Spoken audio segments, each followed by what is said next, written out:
J-7 avant le lancement de la 40e édition du festival BD Boom à Blois. Pendant 3 jours, les 17, 18 et 19 novembre prochains, près de 220 auteurs et autrices de BD seront présents au sein de la préfecture loire-et-chérienne pour parler de leur art et dédicacer leurs derniers albums. En amont de ces rencontres, BD Boom, c'est aussi des ateliers pédagogiques organisés en classe ou au sein de la maison de la BD. Cette année encore, plus de 3700 élèves vont faire connaissance avec ces artistes pour mieux comprendre les particularités de leur métier. Clémence Dosk a assisté à l'une de ces rencontres. Commencez toujours par le général, c'est-à-dire si vous allez mettre une robe, mettez-la en premier avant de mettre les détails, avant de mettre vos motifs et tout ça. Après, bien sûr, si vous mettez une robe, une fois coloriée, on ne va plus voir les jambes, donc ne vous en faites pas pour ça. Pardon.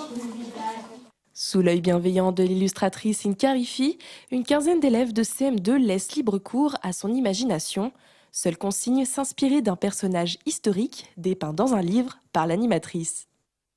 C'est un atelier pour créer des personnages inspirés de Al-Hurra. Sayyid Al-Hurra, c'est une femme princesse ou reine pirate qui a régné sur une petite ville au nord du Maroc. Et c'est une femme très forte, très inspirante. Princesse, gouverneur, pirate, le ton est donné, les enfants pensent à chaque détail, des accessoires au mouvement de tissu en passant par les motifs. Ils s'appuient sur des dessins issus de travaux historiques pour composer.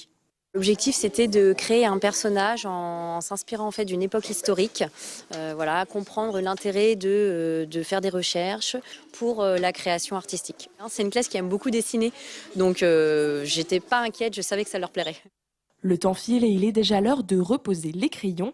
Les enfants grappillent quelques minutes par-ci par-là dans l'espoir de prolonger la séance. On a mis des petits détails, des décorations, on a fait une robe. Et c'était assez long ou ça aurait pu durer plus longtemps? Ça aurait duré longtemps. BD Boom s'invite aussi directement dans les écoles du Loir-et-Cher. L'année dernière, plus de 70 classes ont eu la visite d'un ou d'une artiste. Et pour parler plus longuement de ce festival qui fait la part belle au 9e art, nous recevons son organisateur.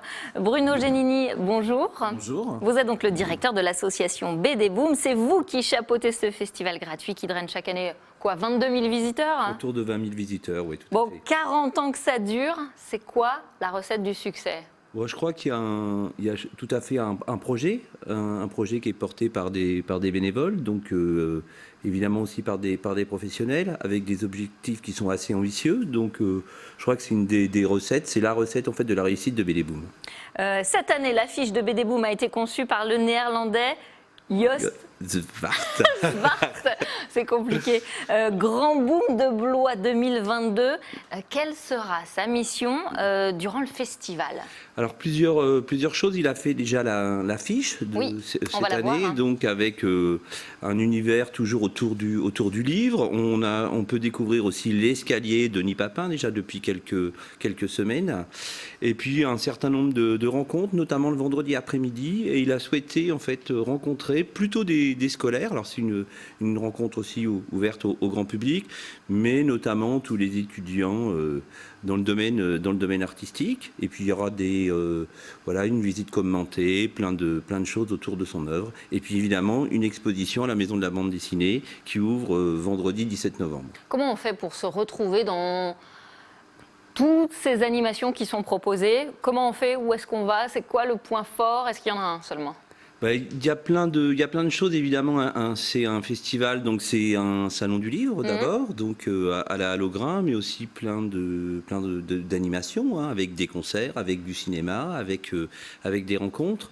Donc pour se retrouver en fait dans toute cette proposition. Bon, il y a un site, maisondelabd.com, donc les réseaux sociaux, et puis après il faut que chacun puisse faire sa programmation. Moi j'invite aussi quand même les visiteurs souvent on va voir aussi les stars de la bande dessinée, mais c'est aussi un lieu aussi de découverte, hein. Donc il y a des expositions avec des auteurs qu'on en connaît peut-être moins, et puis sans doute des auteurs qui sont en début de carrière, qui sont des futurs stars. D'où viennent-ils tous ces auteurs? Alors là, on a un néerlandais. Est-ce qu'il n'y a que des Français ou ils viennent d'un peu partout? Alors il y a une grosse présence évidemment française, mais cette année, dans le cadre d'un partenariat avec l'ambassade des Pays-Bas, on a une grosse délégation néerlandaise avec une quinzaine d'auteurs, mais aussi quelques Italiens, des Belges bien évidemment.